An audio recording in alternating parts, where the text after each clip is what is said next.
Bonjour tout le monde, je vous souhaite la bienvenue au webinaire Pourquoi et comment rapprocher les jeunes du monde bioalimentaire. Donc, avant toute chose, je nous propose de faire un petit mot sur 100 degrés. Donc, 100 degrés, c'est une initiative de M361 qui rassemble une communauté de gens qui sont engagés dans la promotion de la santé chez les jeunes. Donc, c'est un espace où sont réunis différents éléments clés tels que le réseautage, l'enseignement, le financement et aussi du soutien, donc pour vous aider à concrétiser vos projets destinés au mieux-être de la collectivité. Les présentatrices pour le webinaire d'aujourd'hui, donc je me présente, je suis Marie-Claude Blais, je suis chef projet pour le projet 100 degrés chez M361. Je jouerai le rôle principalement de modératrice dans le cadre du webinaire de ce midi. Je vous présente également ma collègue Marianne Boire, qui est rédactrice en chef pour 100 degrés, qui sera animatrice du panel. Bonjour Marianne. Bonjour tout le monde, ravie d'être avec vous. Pour ceux qui me connaissent, ne vous surprenez pas, j'ai la voix différente de l'habitude. Je me remets d'une extinction de voix. Et pour ceux qui ne me connaissaient pas, sachez que j'ai une voix un peu plus claire à l'habitude. Mais merci d'être avec nous. Donc, je me fais un plaisir également de vous présenter les panélistes qui ont bien gentiment accepté d'être avec nous ce midi. Donc, tout d'abord, je vous présente Mme Lucie Sauvé, qui est professeure au département de didactique de l'Université du Québec à Montréal. Mme Sauvé a fondé et dirigé le Centre de recherche en éducation et formation relative à l'environnement et à l'éco-citoyenneté, dont elle est maintenant membre du comité de direction à titre de chercheur émérite. Elle est également membre de l'Institut des sciences de l'environnement de l'UQAM et dirige la revue internationale Éducation relative à l'environnement, regard, recherche, réflexion. Bienvenue avec nous, Madame Sauvé. Merci. Je vous présente également Mathieu Rouleau. Mathieu est fils d'agriculteur. Il travaille au niveau du financement agricole, donc comme directeur de compte des marchés agricoles et agroalimentaires chez Desjardins depuis déjà 2017. Il a, en 2016, participé à la fondation d'École au champ, donc dans le but d'être la source de référence en sciences agricoles, alimentaires et environnementales pour l'éducation de la jeunesse. Cette organisation-là est basée à Oka, dans les Laurentides, et offre différents programmes expérientiels et innovants à travers le Québec qui abordent le thème de la production agricole, de l'achat local, du développement durable, des métiers agricoles, du bien-être animal, et sans aucun doute, bien plus encore. Donc, bienvenue avec nous, Mathieu. Bonjour, plaisir de parler à tout le monde aujourd'hui. Et la dernière et non la moindre, donc, Madame Geneviève Rajot-Soriol, qui est une Mauricienne d'adoption. Geneviève est membre et cofondatrice de Bleu Forêt, une coopérative de communication spécialisée dans le domaine de l'environnement et de l'alimentation de proximité. Elle a étudié en communication, en environnement et en éducation relative à l'environnement également. Elle travaille dans ces domaines-là qui la passionnent depuis maintenant 12 ans. Et évidemment, au grand bonheur de l'équipe 100 degrés, Geneviève fait partie de la petite équipe de rédaction depuis l'automne 2020. Bienvenue, Geneviève. Merci. Donc, aujourd'hui, la thématique du webinaire porte sur le pourquoi et comment l'éducation bioalimentaire. Je rappelle à tous ou vous informe que la semaine dernière, on a tenu un webinaire de type questions et réponses sur l'appel de projet, donc davantage sur la mécanique de comment déposer un projet à l'appel de projet. Ce webinaire-là est toujours disponible via la page de l'appel de projet sur le site de 100 degrés, toujours évidemment. C'est pourquoi le webinaire d'aujourd'hui va donc plutôt permettre d'explorer le pourquoi et le comment de l'éducation bioalimentaire et qu'on va principalement prendre des questions en lien avec cette thématique-là. Par contre, si jamais le temps nous le permet à la fin du webinaire et que vous avez des questions un petit peu plus pratico-pratiques ou liées avec le dépôt de projet, on pourra se permettre d'en prendre quelques-unes. Sinon, vous allez voir dans la documentation qui est disponible en ligne qu'il y a différents moyens d'aller chercher réponse à vos questions, entre autres en écrivant l'adresse projet à commercial-m361.ca. On souhaite vous remercier d'ailleurs ceux qui avaient déjà envoyé des questions en vue du webinaire de ce midi. On a eu énormément de questions d'ordre un peu plus pratico-pratique ou de questions très spécifiques liées à vos projets. On n'y répondra pas non plus dans le cadre du webinaire d'aujourd'hui. Par contre, si ce n'est pas déjà fait, vous devriez recevoir sous peu par courriel une réponse à votre question. Donc, on tenait quand même à vous le mentionner aujourd'hui. Sinon, plus spécifiquement sur le webinaire, il sera divisé en 3 blocs distincts qui vont nous permettre d'aller, entre autres, approfondir ou en tout cas voir le pourquoi finalement les connaissances en lien avec l'éducation alimentaire sont en voie de disparition. On va également explorer des ressources pour passer à l'action et aller comprendre aussi les distinctions, entre autres, entre l'éducation bioalimentaire et l'éco-alimentaire. Donc, on vous propose de répondre aux questions à la fin des présentations des panélistes. Par contre, ça ne vous empêche pas d'utiliser soit la section questions et réponses sur le système Zoom ou même le clavardage pour poser vos questions au fur et à mesure. Donc, on va, à la fin de l'exercice, aller piger finalement dans les questions que vous aurez adressées aux panélistes. D'ailleurs, à cet effet-là, si vous avez une question qui est principalement dédiée à un des panélistes en particulier, on vous invite à le préciser dans la question que vous allez nous poser. Donc, pourquoi le MAPAC investit des sommes dans cet appel de projet-là? Ce qui est important de savoir, c'est que l'appel de projet est lié à la politique bioalimentaire 2018-2025, Alimenter notre monde, qui vise à accroître les connaissances alimentaires et le dialogue avec les consommateurs, puis aussi à promouvoir et valoriser les produits bioalimentaires d'ici. L'appel de projet vise donc un objectif précis, qui consiste à soutenir des projets qui proposent une programmation annuelle d'activités éducatives, telles des visites à la ferme, des entreprises de transformation, des entreprises agrotouristiques économisées ou des ateliers culinaires qui permettraient le développement de connaissances alimentaires et de compétences culinaires tout en facilitant le contact entre les jeunes, principalement les 0-17 ans et le monde bioalimentaire. Je passerai dès maintenant la parole à Marianne Boire pour amorcer l'échange sur le panel. Merci Marie-Claude. Alors, oui, on se lance tout de suite dans le vif du sujet. Pourquoi est-ce que le MAPAC finance cet appel de projet? Comme Marie-Claude a commencé à mettre la table, effectivement, c'est pour faire la promotion de l'éducation bioalimentaire des jeunes. Et c'est un sujet qui est dans l'air depuis quelques années et qui préoccupe quand même les gens dans différents pays du monde. C'est pas seulement au Québec, mais sur le fait que les jeunes d'aujourd'hui sont de moins en moins au courant de l'origine des aliments, d'où ça vient. Non seulement d'où ça vient, mais comment ça a été transformé, comment ça s'est rendu jusqu'à nos assiettes. On n'a pas beaucoup de données sur ce sujet-là, hein, parce qu'il n'y a pas de recensé officiel, mais un sondage britannique il y a quelques années qui nous avait montré que, et là, tenez-vous bien, 29% des enfants de 4 à 11 ans croient que le fromage vient des plantes. 25% d'entre eux croient que les bâtonnets de poisson sont faits de porc ou de poulet. Et 34% croient que les pâtes sont d'origine animale. Et il y a 10% d'entre eux qui croient que les tomates poussent sous la terre. Bon, évidemment, on peut s'étonner de ces statistiques-là. On peut les questionner, mais elles correspondent probablement à une certaine réalité qu'on sent dans différents milieux, là, sur le terrain. Les gens nous disent souvent qu'ils ont l'impression que les jeunes d'aujourd'hui ne sont pas au courant de l'origine des aliments, qu'il leur manque des connaissances pour pouvoir bien comprendre ce qu'ils mangent et avoir bien comprendre ce qu'ils mangent et avoir aussi un regard critique sur la manière dont ces aliments-là sont produits ou transformés. Alors, on se lancerait tout de suite dans le panel avec une première question pour Lucie. Lucie, au-delà de ces statistiques-là, à votre avis, comment est-ce qu'on peut expliquer pourquoi les jeunes d'aujourd'hui manquent autant de connaissances sur l'origine des aliments? Oui, c'est vrai que bien trop souvent, hein, les jeunes qui sont en milieu urbain et même les jeunes en banlieue connaissent pas l'origine des aliments qu'ils consomment. Et puis ça va bien au-delà de savoir que l'œuf vient de la poule ou le lait de la vache, là.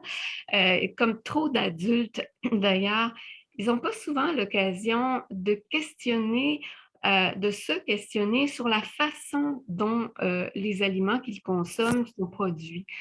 sur les conditions de production des fruits, des légumes, par exemple, les conditions d'élevage, de pêche, sur le rôle important de l'agriculteur, de l'agricultrice, en fait, de tous les producteurs dans nos vies quotidiennes. Se questionner sur les intrants, les processus de transformation de ces aliments-là, sur la géographie, sur l'économie de la production alimentaire. Et puis, bon, cette ignorance-là ou cette méconnaissance de la provenance de la nourriture quotidienne, ben, c'est quand même le signe d'une rupture encore plus fondamentale pour les enfants et les adolescents. C'est une perte de contact avec la vie, avec la trame de la vie elle-même. Cette vie-là qui nous traverse en passant de l'énergie solaire aux végétaux, aux animaux, et puis qui implique toute une chaîne de travail, de travailleurs d'ici et d'ailleurs. En fait, bien souvent, les aliments sont considérés comme des objets de consommation, comme des commodités auxquelles les jeunes ne portent pas suffisamment attention, à part, bien entendu, certains petits plaisirs immédiats, comme celui que le sucre procure, par exemple. Alors, d'où cette importance d'accompagner les jeunes à vivre des expériences qui vont leur permettre de développer un rapport plus conscient à l'alimentation et aussi acquérir des compétences dans ce domaine-là. C'est très, très intéressant, Lucie. Et j'aimerais vous entendre davantage sur ce sujet-là. Qu'est-ce que cette méconnaissance de l'origine des aliments nous apprend sur nos jeunes? Puis quelles en sont les conséquences sur leur développement? Oui, malheureusement, encore une fois, trop de jeunes, trop d'adultes sont déconnectés de leur rapport à l'aliment. Puis pourtant, l'aliment, c'est un merveilleux connecteur, un connecteur à soi, à l'autre, au monde vivant, à l'environnement en général. Le rapport à l'environnement, ben, si on y fait attention, c'est vraiment un creuset d'apprentissage fondamentaux. D'abord, on apprend sur le rapport à soi-même. On porte attention à sa santé physique. On apprend à s'alimenter en tout respect de son corps. On porte attention aussi à sa santé psychique. Le travail au jardin, à la cuisine, par exemple, mais ça peut être des activités apaisantes. J'aime bien cette expression qu'avait utilisée Martine David dans l'une des entrevues que vous avez menées à 100 degrés.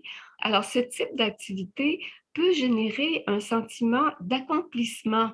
On voit, on goûte les résultats, c'est concret. Et puis aussi, on peut apprendre sur le rapport à l'autre à travers les activités partagées, du jardin à l'assiette, en passant par le petit marché qu'on met en place. Bien, on peut apprendre la collaboration, par exemple, le partage des savoirs, des savoir-faire, le partage des récoltes. Puis, ça peut être une activité intergénérationnelle, une activité interculturelle. On fait des belles rencontres dans nos activités éco-alimentaires. Et puis, plus globalement aussi, en ce qui concerne le rapport à l'autre, ben, on peut prendre conscience des interdépendances, des inégalités pour l'accès à la nourriture, l'accès à des aliments sains, diversifiés. On peut réfléchir aussi au juste prix à payer pour la nourriture. Et puis l'alimentation, ben, ça nous connecte au monde vivant. En général, on apprend le cycle du vivant, le lien entre le monde minéral, végétal, animal et notre place comme humain dans ce cycle-là. En fait, on se rend compte qu'on mange le vivant. Tout ce qui compose notre alimentation naturelle sur la table, ben, c'est de l'ordre du vivant, végétal, animal, sauf l'eau et le sel qui sont d'ordre minéral. Alors, on mange la vie pour alimenter la nôtre et on devient la vie qu'on mange. Euh, En fait, ça nous amène finalement à réfléchir à l'idée de santé environnementale, à cette idée de santé globale, une seule et même santé. La santé des écosystèmes, la santé de la terre, la santé de l'eau, celle des plantes, des animaux, elle est directement liée à notre santé humaine. Et puis, à travers l'alimentation, on rejoint un ensemble de questions liées à l'environnement en général. On peut s'éveiller aux problématiques de l'agriculture industrielle, à l'usage des pesticides, des engrais, des semences OGM. On peut s'éveiller à la contribution de la consommation de viande au réchauffement climatique, au problème de l'intégration des terres, aux difficultés de la relève agricole, au manque de culture maraîchère au Québec, au gaspillage alimentaire. Il y a tant d'autres questions qu'on peut aborder. Donc, s'intéresser à l'éco-alimentation, ça va plus loin que d'apprendre la provenance des aliments. C'est finalement notre rapport à nous-mêmes, aux autres, au monde vivant, à l'environnement en général qui est questionné et ça nous amène à faire des choix cohérents. Merci beaucoup, Lucie. C'est extrêmement intéressant et on va y revenir plus tard au cours du webinaire. Ma prochaine question sera pour Mathieu. Mathieu Rouleau, cette problématique de l'éducation bioalimentaire, vous la connaissez vraiment très bien puisque c'est au cœur de votre engagement dans École au champ, qui est une organisation que vous avez fondée en 2016 avec Valérie Toupin-Dubé et Dr Caroline Begg. Est-ce que vous pourriez nous expliquer quel type de programme vous avez développé dans École au champ pour les jeunes? En fait, à la base, École au champ, notre mission, c'est d'essayer de réduire l'éloignement entre l'urbain et le rural.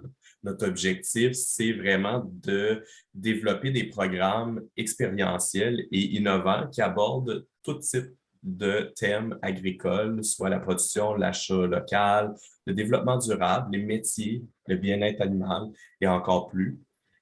Puis nous autres, on veut couvrir, puis on a une offre qui se trouve à être une programmation de la maternelle jusqu'à secondaire 5.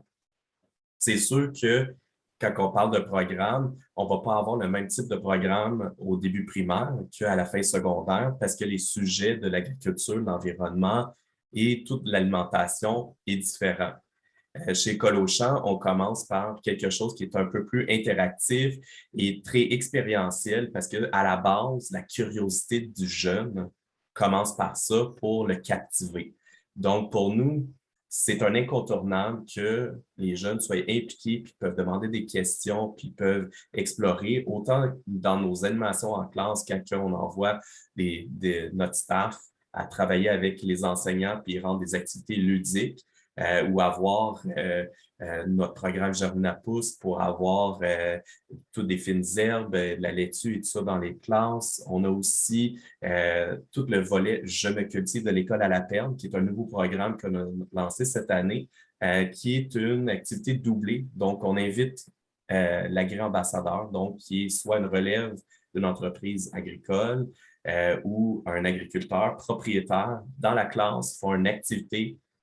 Il découvre le métier de l'agriculteur, sa production, la provenance de comment il fait sa journée. C'est quoi une journée régulière ou pas régulière, dépendamment de le nombre d'heures et tout ça dans la journée.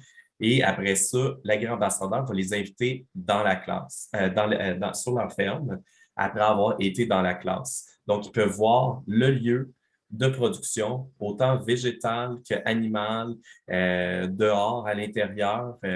Il y a vraiment une variété. Puis, on est en train de bâtir ce programme pour avoir des ambassadeurs à travers le Québec. Et ça fait en sorte que les agri-ambassadeurs sont capables de partager une information, leur parcours et leur vie et sont captivés, les jeunes, dans la classe et autant à la ferme. Puis, en terminant, nous autres, on vient toucher tout l'aspect des métiers.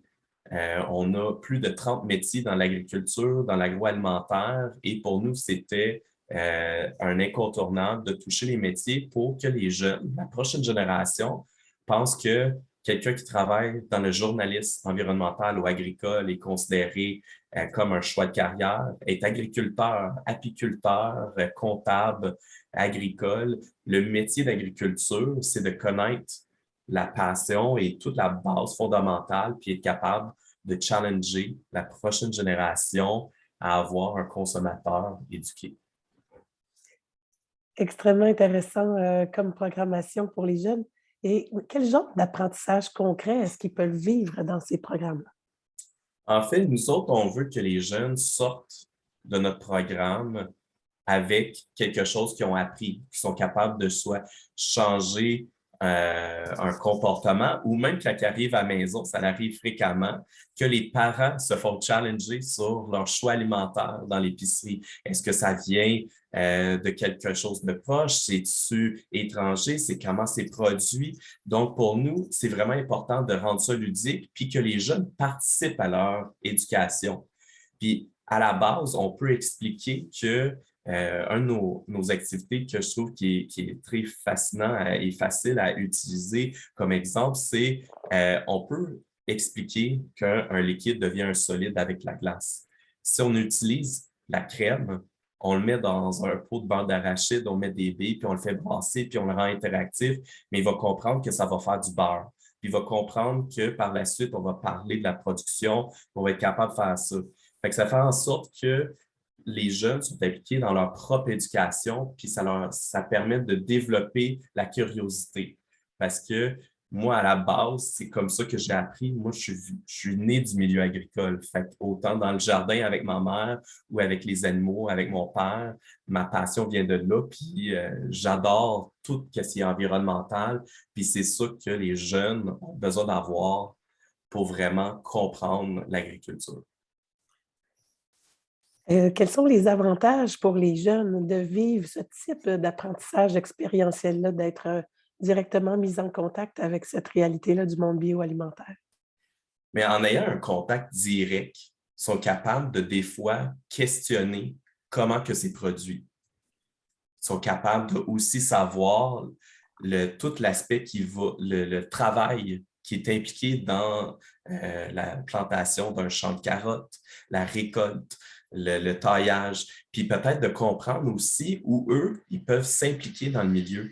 Puis en ayant cette implication à un jeune âge, ils vont être capables potentiellement choisir une carrière dans le domaine agricole ou agroalimentaire, puis trouver leur place. Parce que chaque personne a leur place dans notre système alimentaire, puis on a juste besoin d'être inclusif et bâtir une communauté autour de ça. Merci beaucoup, Mathieu. On va revenir dans quelques minutes pour continuer à parler d'école au champ. En attendant, à tout le monde qui est avec nous aujourd'hui, on vous invite à participer au clavardage. Donc, si vous avez des coups de cœur ou des exemples d'activités qui touchent l'éducation bioalimentaire, on vous invite à nous les partager. Vous pouvez aussi poser des questions à nos panélistes. On y reviendra à la fin du webinaire, mais vous pouvez tout au long là, de la séance inscrire vos questions. Alors, on va maintenant passer à Geneviève. Geneviève, l'éducation bioalimentaire, comme tu le sais, c'est un mouvement qui est vraiment en plein essor, non seulement au Québec, mais partout dans le monde. Toi, c'est un sujet que tu connais très bien par tes études en éducation relative à l'environnement, mais aussi par les textes que tu écris régulièrement dans 100 degrés, puis ton travail avec des organisations que tu accompagnes chez Bleu Forêt Communication. Est-ce que tu pourrais nous donner une idée de la variété d'activités qui est possible d'organiser pour faire découvrir aux jeunes la réalité du monde bioalimentaire? Oui, ben, il y en a tellement, alors je ne pourrais pas toutes les nommer aujourd'hui, mais c'est sûr que, bon, par exemple, si on pense l'été, celui auquel on pense en premier, c'est une visite à une ferme maraîchère. Donc, si on est une école puis on ne peut pas y aller en plein été, au printemps, ça peut être intéressant de faire une classe verte puis d'aller voir les semis, la préparation des champs, visiter la serre, par exemple. Et évidemment, ben là, en septembre, octobre, les champs sont à leur plus beau, les jardins regorgent de légumes, puis là, on peut participer peut-être à une récolte. Donc, c'est sûr que ça, c'est intéressant. L'été, on peut aussi faire de la cueillette de petits fruits, de fleurs comestibles. On pourrait participer à une initiative de glanage, c'est-à-dire d'aller ramasser des surplus dans les champs qui ne seront pas récoltés et donc gaspillés. Puis à ce moment-là, bien, on s'initie un peu au gaspillage alimentaire. On en apprend aussi sur le métier de producteur ou productrice agricole et on peut redistribuer ces surplus-là aussi dans l'école, en faire des collations, etc. Donc, c'est intéressant. Ça peut être une initiation à l'aquaponie, à l'apiculture, l'agriculture, comme disait Mathieu. Mais le reste de l'année, c'est aussi possible de faire des activités. Donc, à l'automne, on pourrait cueillir des champignons, mais l'hiver, on pourrait aussi aller visiter une ferme de champignons qui est à l'intérieur. On pourrait aussi aller cueillir des pommes gelées dans un verger qui fait du cidre de glace, par exemple. On peut visiter tout ce qui est élevage, production des œufs, production du lait. Et il y a aussi tout le volet de transformation, donc une fromagerie, un moulin à farine, des gens qui vont faire des conserves, etc. Au printemps, évidemment, il y a la sériculture. Il y a aussi toutes les fêtes de semences. Ça peut être intéressant de participer à une fête de semences puis d'en faire un peu l'élément de départ de la saison du jardinage s'il y a un jardin à l'école. Puis en même temps, c'est un beau premier contact avec les producteurs, productrices dans l'année. Sinon, à Noël, dans le temps de Noël ou même durant toute l'année, ça pourrait être d'aller faire des paniers du bénévolat dans une banque alimentaire pour se sensibiliser davantage aux enjeux sociaux liés à l'alimentation. Et je vous invite aussi peut-être à vous inspirer. Il y a tellement de journées puis de semaines thématiques qui peuvent vous donner des idées. Ça peut être de célébrer l'équinoxe ou le solstice, mais par exemple, il y a la semaine de la poutine. On pourrait aller visiter un producteur de patates ou une fromagerie, la journée des pâtes, la journée du chocolat, la journée de l'environnement. Donc, il y a tout un calendrier annuel là, qui nous sert aussi d'inspiration. En fait, c'est effectivement, on pense souvent que les visites à la ferme, ça se fait seulement l'été ou l'automne, mais merci de nous avoir donné toutes ces belles idées, là, des belles idées d'activités à organiser tout au long de l'année.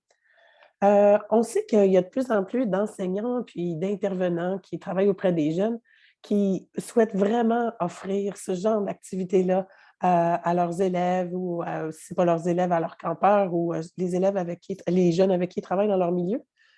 Mais plusieurs nous disent que ça les intéresse parce qu'ils savent que c'est important, mais ils manquent de connaissances dans le domaine pour pouvoir offrir des activités. Parce que si eux-mêmes, ils ne maîtrisent pas ces questions-là, c'est difficile de le transmettre aux jeunes. Geneviève, est-ce que tu pourrais nous donner une idée des ressources qui existent déjà pour aider ces professeurs, ces enseignants, les intervenants à organiser des activités comme ça? Oui, encore là, il y en a tellement. On en a recensé beaucoup sur 100 degrés, donc je vous invite à aller voir. Puis il y a aussi Équiterre qui a fait la marmite éducative qui rassemble énormément, en partenariat, je pense aussi avec 100 degrés, qui rassemble énormément de ressources, mais je voudrais vous en présenter 3 aujourd'hui. Il y a l'organisme Les Ateliers 5 Épices qui offre des ateliers de cuisine-nutrition. Donc, ils vont venir en classe cuisiner avec les élèves. Donc, les élèves vont lire la recette, ensuite, ils vont la réaliser et ils vont la déguster ensemble. Puis, c'est autant de contexte pour parler de santé, mais aussi de provenance des aliments, aussi de développer sa dextérité et tous les bienfaits dont Lucie parlait là, autour des activités. Puis, ils ont développé aussi un cahier d'activités, qui s'appelle Tous au marché, en partenariat avec l'Association des marchés publics du Québec. Là, j'ai eu le bonheur même de contribuer à ce petit carnet-là. Donc, ça peut permettre aussi de poursuivre en dehors de la classe, en dehors de leur atelier à eux en classe, il y a des activités éducatives et ça invite à faire un rallye au marché public pour aller rencontrer les producteurs, voir un peu c'est quoi les aliments locaux, etc. Et ils ont aussi des ressources sur leur site web pour vous aider à réaliser un propre atelier culinaire en classe, là, sans nécessairement qu'eux aient à se déplacer. Donc, ça, c'est le premier exemple. Ensuite, il y a l'organisme Crocarium qui a un programme qui s'appelle Un jardin pour chaque enfant. Donc, il vous accompagne dans la création d'un jardin à l'école et vraiment d'impliquer la communauté, d'impliquer les parents. Donc, ce n'est pas seulement les élèves qui sont mis à contribution. Et le jardin est vraiment un moteur pour développer les apprentissages, des initiatives, puis des projets entrepreneuriales. On sait que les écoles, de plus en plus, là, ont des classes entrepreneuriales, des projets d'économie sociale. Donc, le jardin peut être un moteur pour ça. Et je le mentionne parce que ça peut être intéressant si votre organisme ou école se trouve dans une région qui a un indice de défavorisation socio-économique entre 8 et 10. Ils offrent aussi un atelier gratuit sur le jardinage qui va davantage tourner autour des semences, des pousses, donc le début de ce beau cycle-là. Finalement, je vous parlerai du Semoir, qui est un organisme qui offre une 60aine d'ateliers éco-éducatifs. Il y en a énormément qui sont en lien avec la provenance des aliments. Donc, je ne les ai pas tous recensés, mais je vous donne des exemples. Les comestibles sauvages, l'alimentation responsable, la fabrication de bombes de semences, un atelier autour de l'abeille, l'agriculture urbaine, la permaculture. Donc, vraiment énormément d'ateliers qui durent normalement à peu près entre 1 et 3 heures. Donc, comptez une demi-journée en classe, ils vont se déplacer. C'est gratuit, à moins que vous soyez dans certaines régions où vous aurez seulement un 350 $ de transport à défrayer. Mais donc, c'est 3 exemples d'organismes, mais vraiment, la Marmite éducative 100 degrés, là, il y en a énormément, puis vous n'êtes pas obligé de tout porter sur vos épaules. Il y a vraiment des gens qui peuvent vous accompagner à organiser ça. Merci beaucoup, Geneviève. Ça nous donne un bon tour d'horizon. Effectivement, si vous fouillez sur les organismes, sur les sites des organismes que Geneviève vient de mentionner, vous allez trouver plein d'idées. On a aussi publié l'an dernier un dossier spécial chez 100 degrés sur la littératie alimentaire. Et c'est des sujets qui vous intéressent. Je vous encourage vraiment à aller télécharger notre dossier. Vous allez voir à quel point ce mouvement-là d'éducation bioalimentaire, ça se répand partout dans le monde. Et on est allé chercher des idées, des exemples de projets là, sur les 5 continents. On a fait des entrevues aussi avec des gens qui sont des pionniers en la matière. Donc, on vous encourage à aller puiser là-dedans là, d'autres belles idées là, pour enrichir votre programmation et vos projets. Alors, en fait, ça m'amène maintenant à parler d'un autre sujet, glisser vers un autre volet du sujet, l'éducation bioalimentaire. Qu'est-ce que ça veut dire exactement? Certaines personnes nous écrivent ou des fois nous disent « qu'est-ce que c'est exactement bioalimentaire? » En fait, en général, spontanément, on parle plus d'agroalimentaire, éducation agroalimentaire, mais l'utilisation du mot bioalimentaire, ça permet d'être plus inclusif pour aller chercher d'autres champs qui ne sont pas couverts par l'agriculture. Par exemple, les pêcheries, par exemple, la transformation des aliments. Donc, le grand chapeau du bioalimentaire nous permet de regrouper tout ça.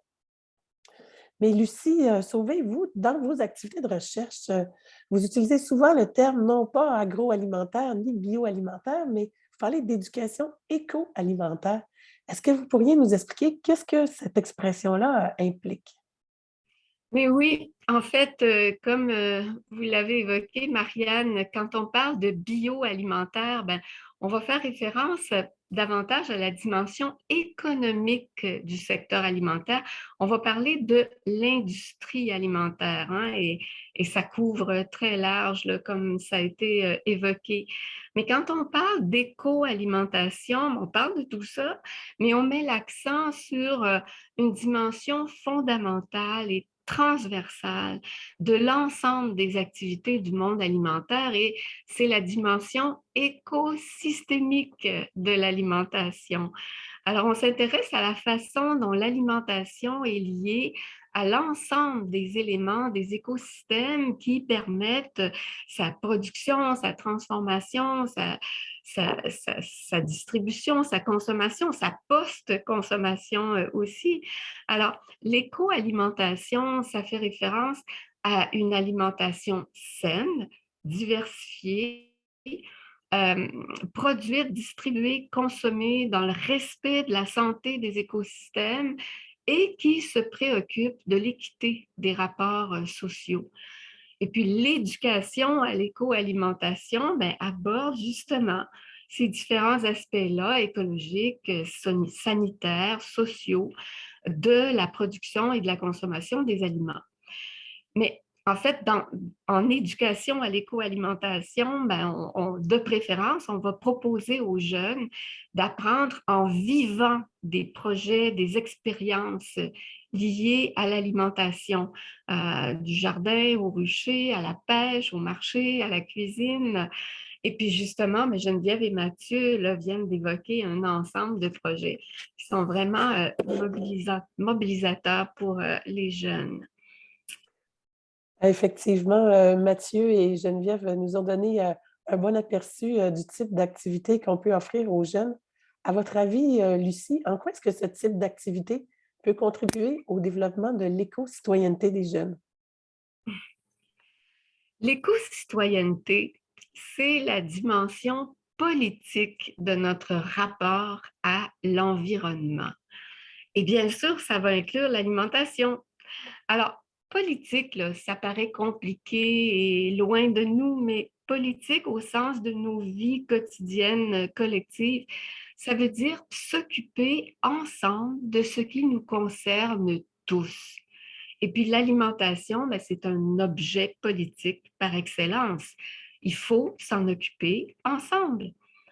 L'éco-citoyenneté va ajouter une dimension de plus à notre identité de citoyen et citoyenne. On se rend compte ici, avec l'éco-citoyenneté, qu'on est citoyen d'un milieu de vie, d'une cité partagée, non seulement entre nous les humains, mais aussi avec l'ensemble du monde vivant. Et puis pour moi, c'est important de considérer que les jeunes ne sont pas des futurs citoyens. Ils sont déjà engagés dans la cité de leur monde, de leur classe, de leur école, de leur quartier. Bon, l'éco-citoyenneté, ça fait appel, bien entendu, au comportement individuel et collectif. On va parler d'éco-gestes, on va parler d'éco-civisme. Et ça, c'est quand même un premier niveau d'engagement qui est important. Acheter en vrac, éviter le gaspillage, faire du compostage, par exemple, ça demande de la constance, de la cohérence, de l'engagement. Mais l'éco-citoyenneté va nous inviter à aller plus loin. Au-delà des comportements, des gestes, on retrouve ici la question critique du « mais pourquoi ». Par exemple, pourquoi autant d'aliments importés? Pourquoi c'est si difficile au Québec de se trouver un lopin de terre à cultiver? Pourquoi est-ce qu'on utilise encore autant de pesticides? Pourquoi est-ce qu'on ne voit plus d'animaux d'élevage dans les champs? Pourquoi autant d'emballage? Pourquoi autant de gaspillage?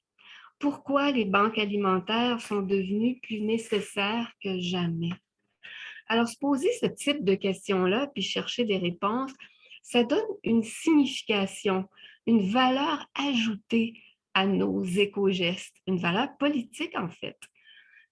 Et puis, comme réponse à ces questions-là, on peut entreprendre des projets d'action collective structurante. C'est important d'apprendre à se mettre en projet ensemble, d'apprendre le partage, d'apprendre la démocratie. L'alimentation, là, c'est un merveilleux chantier de projets éco-citoyens. En fait, on peut définir l'éco-citoyenneté comme une citoyenneté consciente, critique, bienveillante, engagée dans la cité de notre monde vivant.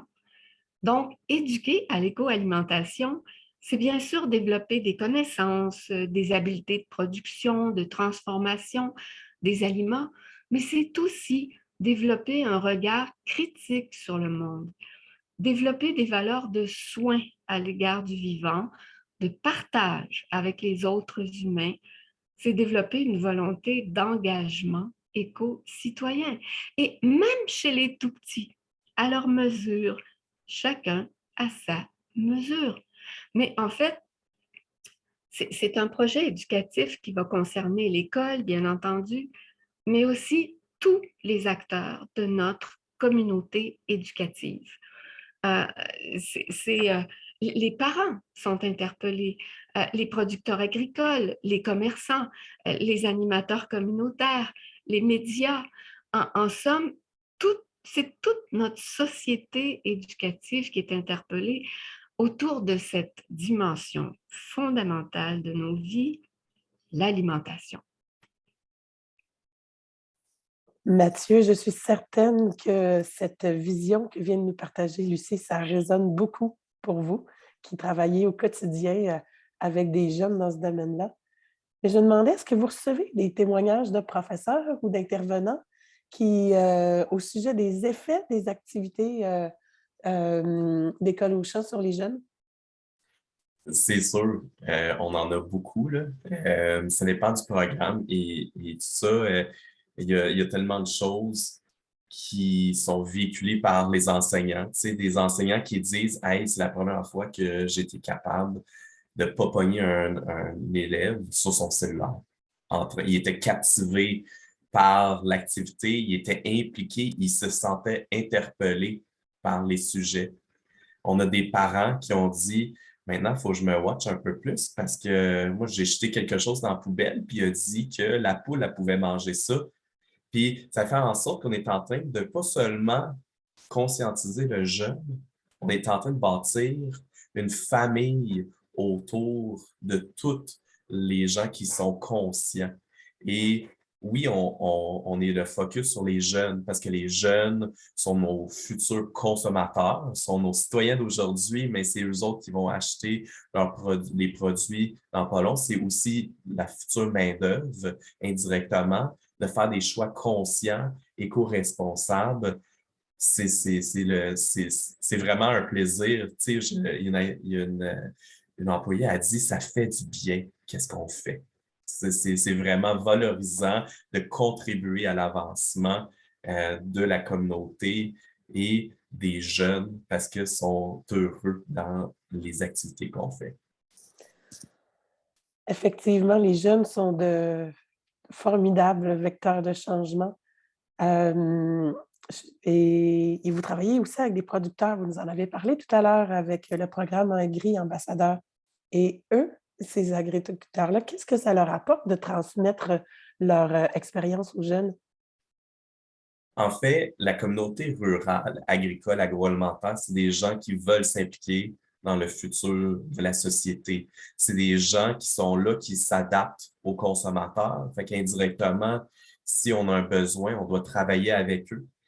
Puis, on doit aussi partager comment c'est fait. Parce qu'on ne le sait pas, peut-être on a quelqu'un dans la classe qui va changer le monde, qui va révolutionner une technologie, qui va apporter de l'innovation dans le secteur. Puis les jeunes sont très contents d'avoir un agri-ambassadeur ou un agri-ambassadrice. Ils veulent partager leur passion, puis aussi parler de leur entreprise. Et ça fait en sorte que tous les programmes avec une interaction du milieu fait en sorte que je trouve qu'on va plus loin.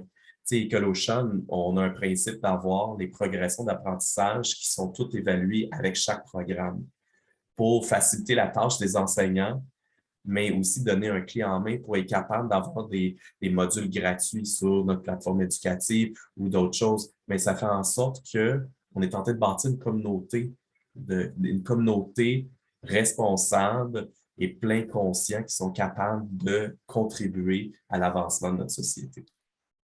Merci beaucoup, Mathieu. On se dirige lentement vers la fin, mais on n'a pas terminé encore.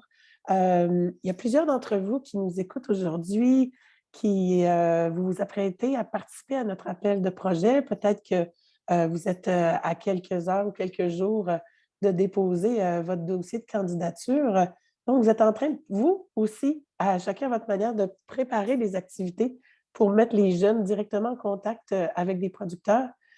Mais avant de terminer, on voulait vous offrir quelques conseils. On va y aller avec Geneviève. Geneviève, à quoi est-ce qu'on doit penser là, avant d'emmener des jeunes directement sur le terrain avec des producteurs? Oui, bien dans le très pratico-pratique, là, j'ai eu la chance de m'entretenir avec des productrices puis des producteurs dans le cadre d'un texte pour 100 degrés, justement. Donc, voici ce qu'ils m'ont partagé un peu. Bien, tout d'abord, comme Mathieu disait, c'est des gens qui sont engagés, qui sont fiers, qui sont heureux de partager leur passion. C'est aussi l'occasion de tisser des liens avec, si vous êtes en milieu agricole ou rural ou même en milieu urbain, de voir c'est qui les producteurs, les productrices de ma communauté, puis j'aimerais tisser des liens avec eux, puis ensuite, des relations à long terme qui se développent. Par contre, il faut quand même connaître la réalité de ces personnes-là.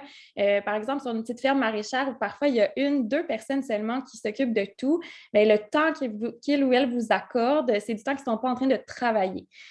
Donc, c'est de ne pas trop en demander, de s'assurer qu'ils n'en prennent pas trop. Est-ce que c'est une demi-journée? En tout cas, de voir les paramètres avec eux, puis surtout de respecter justement que eux, ce n'est pas leur métier. Bon, évidemment, de contrôler un groupe. Donc, est-ce que vous arrivez avec des parents accompagnateurs, mais s'assurer que la personne puisse vraiment partager sa passion sans avoir à faire trop de discipline, etc. Que les consignes aussi sont bien suivies. Et ça m'amène aussi un peu au volet sécurité, là. Donc, je vous donne quelques astuces. Évidemment, visiter seulement une ferme par jour pour éviter de propager des maladies ou quoi que ce soit. Bien inviter les jeunes à nettoyer leurs bottes, leurs mains avant et après l'activité. De faire attention aussi à tout ce qui est outils, machinerie, ça peut être très dangereux. Assurez-vous qu'il y a des clôtures aux endroits qui vont avoir avant la visite et demandez aux jeunes de ne pas toucher les animaux sans permission, etc. Ce serait bon aussi de valider en cas d'accident, la responsabilité va à qui? Avez-vous des assurances? Est-ce que le producteur ou la productrice en a? Puis évidemment, bon, si c'est l'été, il fait chaud, on emporte une bouteille d'eau, un chapeau de soleil, des bonnes bottes, etc. Donc ça va de soi. Et pour terminer, je dirais aussi, c'est intéressant que votre visite à la ferme s'inscrive dans un programme un peu plus large. Puis bon, on en a parlé, mais faire des activités avant, faire des activités après, y revenir. Donc, ça peut être de revenir sur les apprentissages, de faire une présentation orale sur un légume farfelu qu'on a découvert, de faire une recette, de faire des germinations en classe, etc. Mais vraiment de l'inscrire. Puis, encore une fois, 100 degrés, une foule d'idées. Là, on en a recensé des idées d'activités pas compliquées que vous pouvez faire en classe, au camp de jour, au service de garde, etc. Puis encore là, il y a des endroits qui en regroupent. Là, Équiterre a fait compost à salade, à la soupe. Donc, il y a vraiment une foule de ressources en ligne, mais pour vraiment que ça s'inscrive dans une démarche un peu plus globale que simplement une visite à la ferme. Merci beaucoup, Geneviève. Je vais repasser la parole à Marie-Claude parce qu'on va entrer dans la période de questions. Il nous reste un peu moins d'une quinzaine de minutes. Alors, on vous donne la parole maintenant. Oui, et en fait, on s'est engagé à un 45 minutes de webinaire. Donc, on peut prendre un petit peu plus de temps, mais évidemment, on veut vous laisser aussi la chance de vous replacer afin de lancer votre après-midi. On a quand même une question qui s'adresse à Mathieu dans les questions-réponses. Si jamais vous y avez une ou deux questions complémentaires, là, gênez-vous pas pour les inscrire dans le clavardage, comme on l'a nommé en cours de rencontre. On pourra prendre le temps d'y répondre. Mais sinon, Mathieu, la question qu'on a pour toi, est-ce que vous recevez ou avez reçu des enfants issus de l'immigration? Si oui, étant donné qu'ils arrivent dans un nouvel environnement, est-ce que vous avez remarqué des défis particuliers pour ces derniers?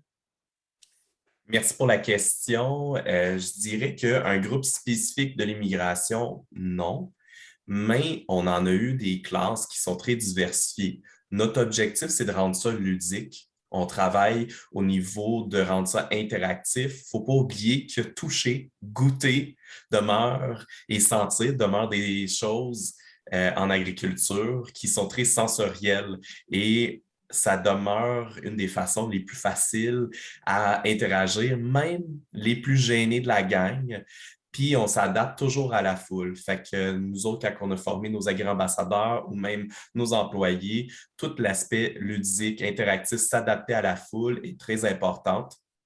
C'est sûr qu'on a toutes des réalités différentes, mais chez École aux champs, on s'adapte. Je pense que c'est l'adaptabilité, c'est le mot. Puis il n'y a pas nécessairement des défis plus importants. Ils font toute partie de la communauté, puis on les inclut, on les accueille, puis on fait partie de l'éducation chez École aux champs. Merci Mathieu. J'aurais le goût d'y aller avec une autre question. Comment engager les ados du milieu urbain vulnérable dans le monde bioalimentaire et les fermes? Pour Mathieu, mais possiblement pour nos autres panélistes aussi. Super. Nous autres, on est en train de développer dans le volet carrière, qui est comme plus fin secondaire actuellement, avec notre partenaire national Agriculture en classe Canada, une application sur les cellulaires ou sur les tablettes et tout ça pour explorer les carrières, faire un test de personnalité, voir où ils peuvent se placer, puis par la suite participer à nos salons carrières où ils peuvent interagir avec des gens du milieu. Autant des gens qui ont une éducation de technique, un DEP, qu'un bac, une maîtrise, c'est des panneaux qui sont disponibles pour être interactifs. Fait que l'agriculture, il faut juste y trouver sa place parce que chacun a sa place, mais il faut des fois le définir avec le jeune. Donc, pour nous, volet fin secondaire, je dirais que c'est avec l'inclusivité. Merci Mathieu. Est-ce que Geneviève ou Lucie, vous auriez des ajouts à faire? Et je voulais mentionner le cas de La Passerelle, qui est un centre jeunesse à Montréal qui a mis en place tout un volet agricole avec un jardin, une serre, même un robot qui est intégré dans les cours de sciences pour faire de l'agriculture puis de la technologie en même temps. Puis après ça, les jeunes ont un petit magasin où ils vendent des choses qu'ils font dans le cours aussi. Il y a un atelier où ils fabriquent des jardins en bac, etc. Puis donc, et les professeurs disaient à quel point c'était quelque chose qui les raccrochait. Il y en a qui ont des problèmes de santé mentale, puis juste jardiner, comme le disait Lucie, ça les apaise, ça les ground. Puis c'est vraiment via ce projet-là là, que toutes les cours sont imbriqués, puis ça leur donne aussi des outils ensuite pour intégrer le milieu du travail. Donc, je trouvais que c'était un bel exemple là, par rapport à la question. C'est effectivement un excellent exemple et je vais vous retrouver et vous mettre dans le clavardage l'article que Geneviève a écrit sur l'école La Passerelle. Vous allez voir que c'est vraiment magnifique ce qui se fait à cet endroit-là. Merci, Marianne. Je vois le temps qui file. Il est déjà 12h51. J'ai le goût de vous rappeler finalement les dates importantes, puis vous permettre ensuite de ça de prendre une petite pause biologique, remplir un verre d'eau avant de vous lancer dans votre après-midi. Donc, on rappelle que la période de dépôt de projet se termine le 6 mai, donc vendredi prochain. Le soutien technique pour le dépôt de vos projets est disponible en tout temps jusqu'au 6 mai. Le 6 mai, ce soutien-là se terminera à 16 heures. Donc, évidemment, on recommande aux personnes intéressées à soumettre un projet à le faire rapidement pour pouvoir profiter là, de ce soutien-là et surtout éviter d'arriver dernière minute et qu'il y ait un petit pépin technique avec la soumission de votre formulaire. On ne le souhaite pas, mais c'est la technologie, ça peut toujours arriver. La période d'analyse, quant à elle, se tiendra du 9 au 27 mai 2022. Et sachez que toute personne qui aura déposé un projet, qu'il soit retenu ou non au soutien financier, recevra une communication de la part de M361, les informant de la décision. Donc, vous ne resterez pas dans le néant. Cette communication-là sera transmise à partir du 15 juin. Je vous rappelle que les projets doivent être réalisés au plus tard le 12 mai 2023. Toute cette information-là est disponible dans le document de référence lié à l'appel de projet sur le site de l'appel de projet, sur le site 100 degrés, évidemment. Donc, je vous invite à aller le télécharger parce que c'est aussi là où vous allez trouver toute l'information liée aux critères d'admissibilité, aux dépenses admissibles également. Donc, c'est une lecture importante et j'aurais le goût de dire nécessaire avant de soumettre votre projet à l'appel de projet. Voilà, donc ça fait le tour de la rencontre d'aujourd'hui. Je voudrais vous souhaiter bonne chance à ceux qui souhaiteront déposer leur projet à l'appel de projet et surtout remercier très sincèrement et chaleureusement nos 3 panélistes, donc Lucie, Geneviève et Mathieu. Merci encore d'avoir été avec nous ce midi. Bon après-midi. C'était un plaisir. Merci. Bye. Merci à tous. Au revoir.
On est entre nous. Marie-Claude, j'avais oublié de te dire, j'ai créé un lien, je vais t'envoyer l'invitation pour qu'on rejoigne tous les autres panélistes. Donc, on se redébranche, puis on se rejoint sur ce lien-là. Parfait, merci Marianne. À tout de suite.